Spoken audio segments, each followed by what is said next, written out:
மாவு, அந்த புளிச்ச மாவை தூக்கி போட்டுறாதீங்க. அதில் இருக்கக்கூடிய அந்த 4, 5 கரண்டியை வச்சுக்கிட்டு இப்போ ஒரு அருமையான கிச்சன் டிப் பார்க்க போகிறோம். அந்த மாவு எல்லாத்தையும் கொஞ்சம் பெரிய பவுலுக்கு மாற்றிக்கங்க. அதில் ஒரு 4 டேபிள் ஸ்பூன் அளவுக்கு ஹார்பிக் சேர்த்துக்கணும். இதிலேயே பேக்கிங் சோடா 1 டேபிள் ஸ்பூன் அளவுக்கு சேர்த்துக்கணும்.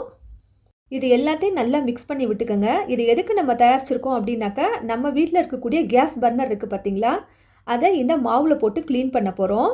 வேண்டான்னு வீணாக தூக்கி போடக்கூடிய இந்த மாவை நம்ம இந்த கேஸ் பர்னரை க்ளீன் பண்ணுறதுக்கு இன்றைக்கி பயன்படுத்துகிறோம். அந்த மாவு மட்டும் போட்டோம் அப்படின்னாக்கா அந்தளவுக்கு ஒரு க்ளீன் கிடைக்காது. அதனால் இன்னுமே சில பொருட்களை இதில் நம்ம சேர்த்துருக்கோம். இந்த கேஸ் பர்னர் எல்லாத்தையும் நல்லா முங்குற அளவுக்கு போட்டு விட்டுட்டு ஒரு 2 மணி நேரம் அளவுக்கு ஊற வச்சுருங்க. அதுக்கப்புறமே கையில் ஒரு க்ளோஸ் அவசியம் நம்ம போட்டுக்கணுங்க. போட்டுட்டு இந்த கேஸ் பர்னரை இப்போ நம்ம கொஞ்சம் தேய்ச்சி க்ளீன் பண்ணலாம். அதுக்கு கொஞ்சம் பாத்திரம் விளக்கக்கூடிய லிக்விட் எடுத்திருக்கேன். ஒரு ஓல்டு ப்ரஷ் இருக்குது பார்த்தீங்களா, டூத் ப்ரஷ் எடுத்துக்கிட்டு அந்த லிக்விடை கொஞ்சமாக தொட்டுக்கிட்டு இந்த பர்னர் மேலே தேய்ச்சி விடணும்.